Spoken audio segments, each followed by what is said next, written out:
Salam, selamat malam. Terima kasih ya atas kesempatan yang diberikan kepada saya untuk mempresentasikan hasil dari pembahasan saya. Yang terhormat Bapak Abdul Sani Sembiri MKom selaku dosen pengampu mata kuliah Sistem Operasi dan juga teman-teman sekalian. Sebelumnya perkenalkan, nama saya Jelis Manzaluhu, NPM 2113, kelas TSM 2101. Jadi di sini saya akan membahas mengenai Delog. Delog adalah sekumpulan proses yang sedang berukit karena setiap program menunggu result yang sedang digunakan oleh proses lain. Jadi di sini saya membahas mengenai result dan juga proses. Result ini adalah sumber daya dan proses ini adalah yang menjalankan sebuah atau yang membawa sumber daya tersebut.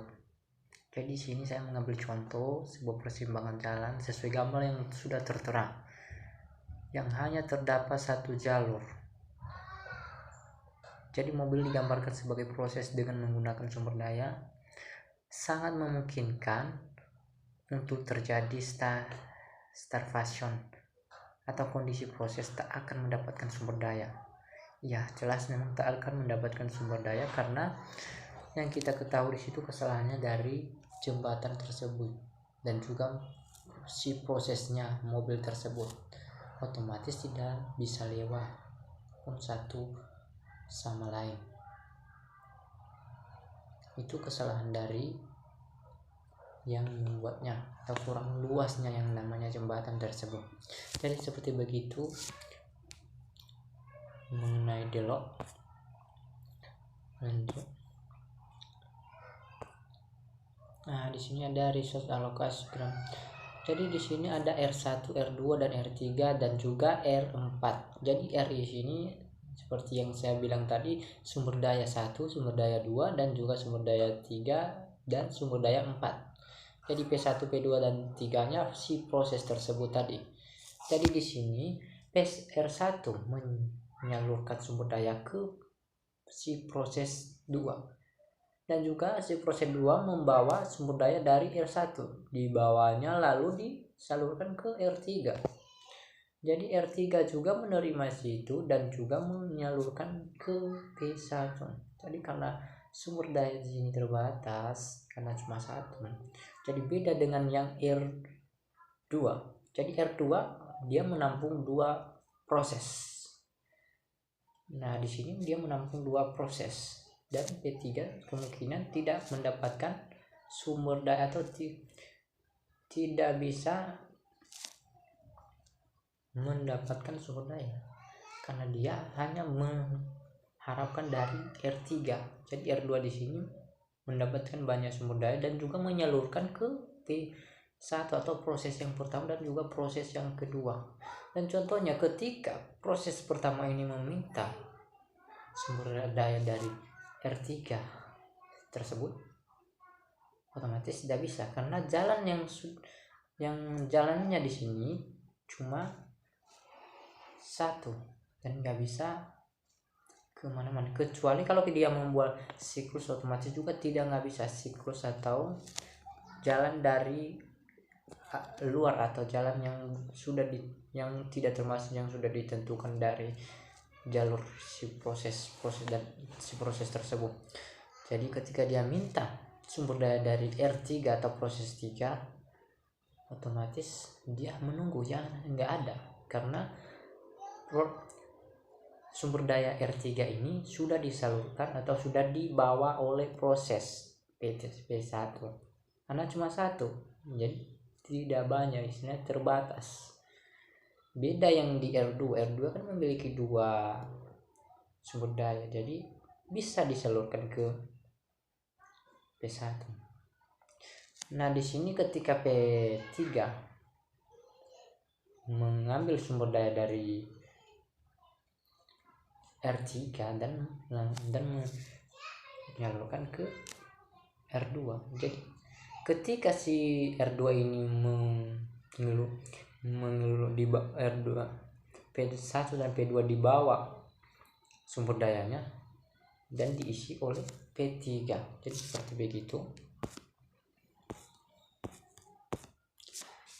Nah, di sini ada kondisi yang terjadi. Kondisi yang terjadi ini mutual salah satunya mutual exclusion atau pemakaian resource. Jadi di sini ada kejadian dalam pemakaian sumber daya. Misalnya serial scalable atau misal buffer. Contoh, critical detection mengharuskan mutual exclusion termasuk resource, sehingga potensi proses akan saling menunggu atau broken. Nah, ada di sini metode penanganan deadlock atau pencegahan. Sini penanganannya, yang salah satunya penanganannya adalah deadlock prevention atau pencegahan adanya faktor penyebab deadlock. Kedua, deadlock avoidance, deadlock detection. Nah, di sini ada deadlock prevention. Jadi deadlock prevention ini atau pencegahan adanya faktor penyebab deadlock. Jadi ada sebuah tindakan atau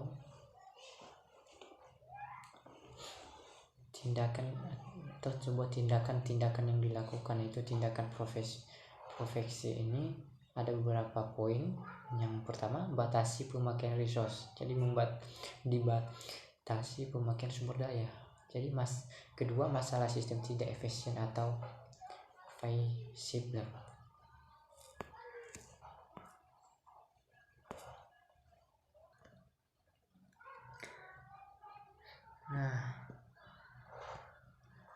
Nah, di sini yang keduanya deadlock detection. Jadi di sini deadlock detection ada beberapa poin yang perlu kita jelaskan. Yang salah satunya algoritma deteksi adalah deadlock terjadi jika suatu permintaan tidak dapat ditangani segera. Ini adalah ketika masalah dari sistem tidak dapat ditangani, otomatis kita memakai algoritma deteksi atau kita deteksi di mana kesalahannya.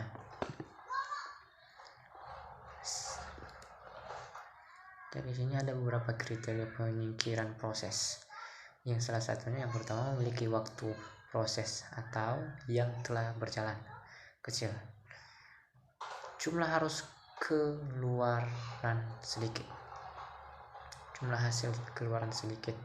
Ketiga, mempunyai estimasi sistem waktu eksekutif besar. Keempat, jumlah total sumber daya terkecil yang telah dialokasikan. Yang kelima, memiliki prioritas terkecil. Oke, lanjut. Deadlock avoidance. Jadi di sini deadlock avoidance itu adalah sebuah pencegahan yang ada beberapa poin pencegahannya adalah yang pertama, apabila di awal proses operasi sistem bisa mengetahui resource atau sumber daya mana saja yang akan diperlukan proses. Jadi yang kedua, operasi sistem bisa menentukan penjadwalan yang aman, alokasi resource. Nah, di sini ada safe unsafe deadlock stats. Jadi safe stats ini adalah beberapa poin. Yang pertama, persyaratannya, proses harus mengetahui max resource yang diperlukan. Breakboard sini harus mengetahui banyaknya resource atau sumber daya yang diperlukan untuk diasumsi algoritma. Jadi kedua, proses dapat dilakukan hold dan write, tetapi terbatas pada sekumpulan resource yang telah terjadi kreditnya. Begitu. Nah, di sini ada penanganan dari sebuah deadlock. Apa itu penanganan? Mengabaikan adanya deadlock. Jadi di sini mengabaikan adanya deadlock. Memang tidak masuk akal mengabaikan adanya, tentunya ada manfaatnya sebenarnya. Jadi yang Berikutnya memastikan bahwa delay tidak pernah ada, baik dengan metode penanganan dengan pencegahan. 4 kondisi delay agar tidak akan pernah terjadi. Jadi metode menghindari delay ini ada beberapa, yaitu mengizinkan 4 kondisi tetapi menghentikan setiap proses yang kemungkinan mencapai delay. Membiarkan delay yang terjadi. Pendekatan ini membutuhkan 2 metode yang saling mendukung, yaitu yang pertama mendeteksi delay, itu untuk mengidentifikasi setiap delay terjadi. Yang kedua pemulihan delay, yaitu untuk mengembalikan setiap sumber daya yang dibutuhkan pada proses yang dimintanya.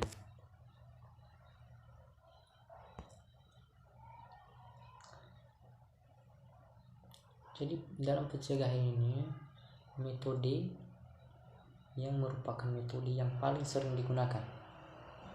Metode pencegahan dianggap sebagai solusi yang bersih dipandang dari sudut tercegahnya delay.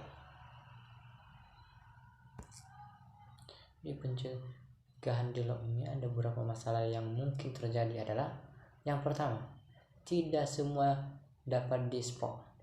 Tabel proses sendiri tidak mungkin untuk di-spot. Kedua, kompetisi pada ruang disk untuk spotting sendiri dapat mengarah pada delay. Jadi ini menghindari delay. Ada beberapa metode cara menghindari delay adalah dengan adanya memberi kesempatan ke permintaan sumber daya yang tidak mungkin akan menyebabkan delay. Jadi di sini memberi kesempatan ke permintaan sumber daya untuk dibawa proses tersebut yang tidak mungkin akan menyebabkan delay. Jadi memberikan sumber daya ke proses, jadi harus kita pastikan bahwa tidak terjadi kesalahan atau bagus.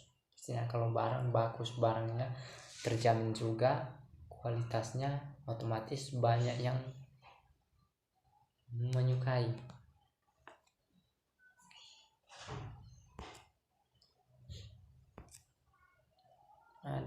Di sini ada algoritma Bakers. Ada beberapa poin mengenai algoritma Bakers. Yang pertama, proses harus declare atau max credit resource yang diinginkan. Kedua, proses dapat diblok atau pending. Pasti resource diberikan. Ya, pasti. Jadi di sini ada beberapa metode yang salah satunya scan tabel baris per baris untuk menemukan job yang akan diselesaikan. Yang kedua, tambahkan pada job terakhir dari sumber daya yang ada dan diberikan nomor yang available. Ulangi 1 dan 2 hingga tidak ada lagi job yang disediakan unsafe atau semua job telah selesai.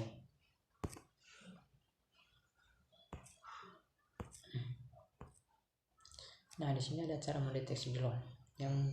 Cara mendeteksi delay ada beberapa poin yang perlu kita perhatikan atau kita perlu tahu. Yang pertama, mencegah dan menghindari dari delay sulit dilakukan.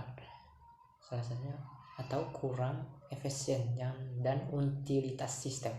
Yang kedua ini sulit diterapkan, tidak praktik, boros resource-nya dan lain sebagainya.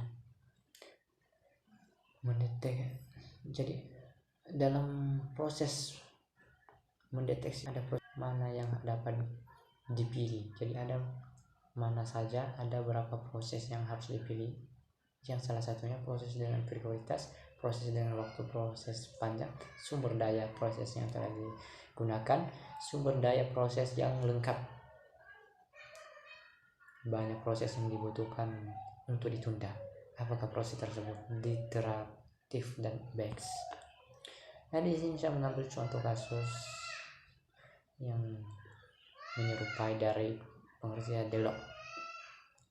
Ketika kita membuka banyak aplikasi pada suatu pengoperasian sistem, misalnya jendela, di waktu yang bersamaan, dan karena telah banyak aplikasi yang harus dirawat oleh pengoperasian sistem tersebut, Tanpa selang waktu, maka salah satu aplikasi yang lebih aplikasi akan mengalami keadaan bukan menanggapi. Jadi di sini mengalami keadaan bukan menanggapi, setiap apa yang kita input tidak menanggapi. Tak terjadi kesalahan. Merupakan suatu kejadian di mana sebuah komputer tidak dapat melakukan proses karena terjadi kegagalan pembaca perintah yang berakibat komputer berhenti. Jadi ketika kita mengaktifkan komputer, ketika kita menjalankan, mengarahkan dan tidak sesuai apa yang kita inginkan, otomatis itu terjadi yang namanya delok. Nah, solusinya adalah banyak di antara kita. Oke, lanjut. Untuk mengatasinya dengan banyak di antara kita yang mengalami hal ini, mungkin ya hal mengatasi dengan cara menekan tombol kontrol tambah data on, dengan membuka tugas pengolah kontrol tambah del, kemudian berhenti secara paksa. Padahal ada cara yang lebih sederhana dari cara tersebut, yaitu dengan menggunakan teks sebuah aplikasi bawaan jendela yang sudah disediakan, dan dengan begitu dapat menutup aplikasi yang mengalami atau bukan. Jadi itu saja yang saya bahas mengenai penjelasan dari delok. Di sini saya mengambil kesimpulan, delok adalah suatu masalah dalam sebuah sistem operasi di mana sejumlah permintaan yang tidak bisa dijalankan oleh schedule karena permintaan tersebut saling tunggu-menunggu. Mungkin itu saja yang saya sampaikan mengenai pembahasan mengenai delok. Jika ada kata yang kurang pas dari tutur kata maupun bahasa, saya minta maaf. Akhir kata, shalom, selamat malam.